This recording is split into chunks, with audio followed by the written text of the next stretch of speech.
Are you thinking of pursuing an MBA?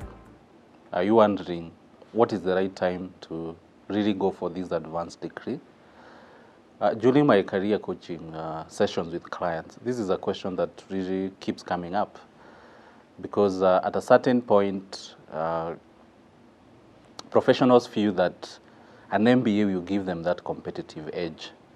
And so, but they are not so sure of when to take that risk or when to really go for that opportunity to pursue an MBA.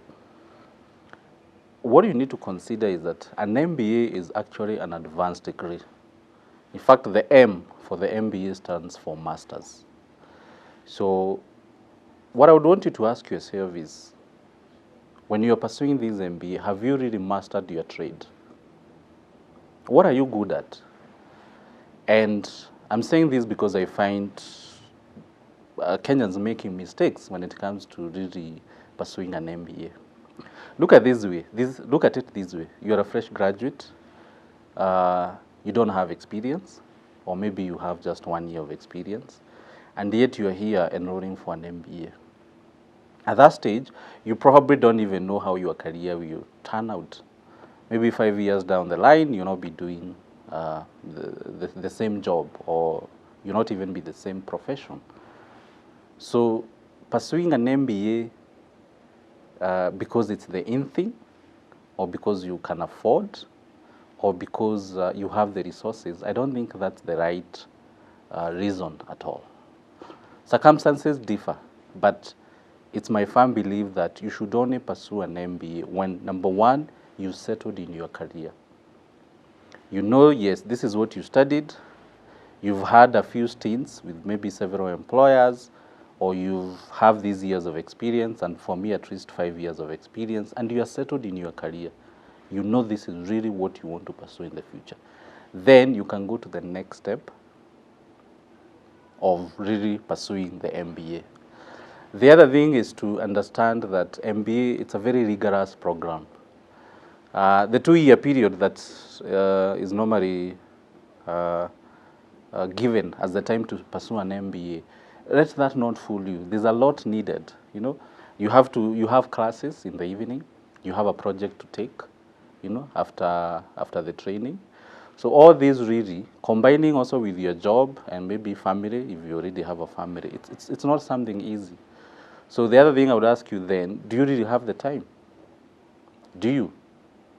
So I've met a lot of professionals who, you know, they are still continuing. They registered for an MBA 3 years ago, 4 years ago. They've not been able to finish, simply because they don't have that time. So the other thing you need to consider before you enroll for an MBA is the money aspect.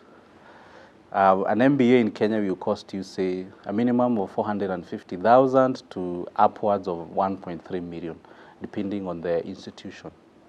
So I'm not really for the idea that people should go for loans, that people should go for facilities so that they can pursue an MBA, regardless of what the banks or facilities you're provided for by your employer. Why? Because an MBA itself, there's no assurance that when you pursue this an MBA, you earn more.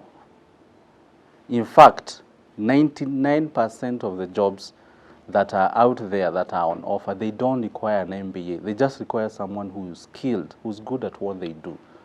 Because the reality is, given two candidates, one has an MBA and an undergraduate, but they don't have much experience, or they don't know their trade very well, compared to a candidate who only has an undergraduate, but they are really good at what they do. I can assure you an employer will mostly go for this undergraduate person, and, you know, compared to the MBA holder.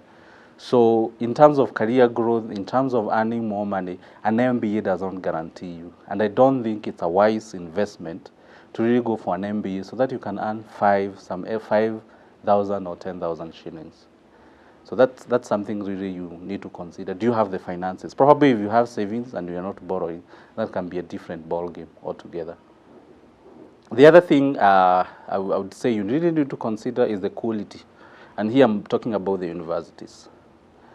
I remember when I completed my undergraduate, the MBA program was not as popular, but nowadays it's really popular. So almost all the universities are offering the MBA. But I have a problem with the quality. So I don't see how you can learn an MBA in a class of 400 students. Even 100 is too many. So you find people who've gone through the MBA course and they tell you they really don't have a lot to show. So if you're going to enroll for these universities and you are 100 of you, 200, you are being taught in this big hall, I don't think you are really getting value for money. So even the institution really matters. And just like anything else in life, whatever you pay is what you get. You find a lot of these quality institutions, they're able to remit the number of students in class, but then again, the fees you pay are really, really very high and may not be affordable to everyone.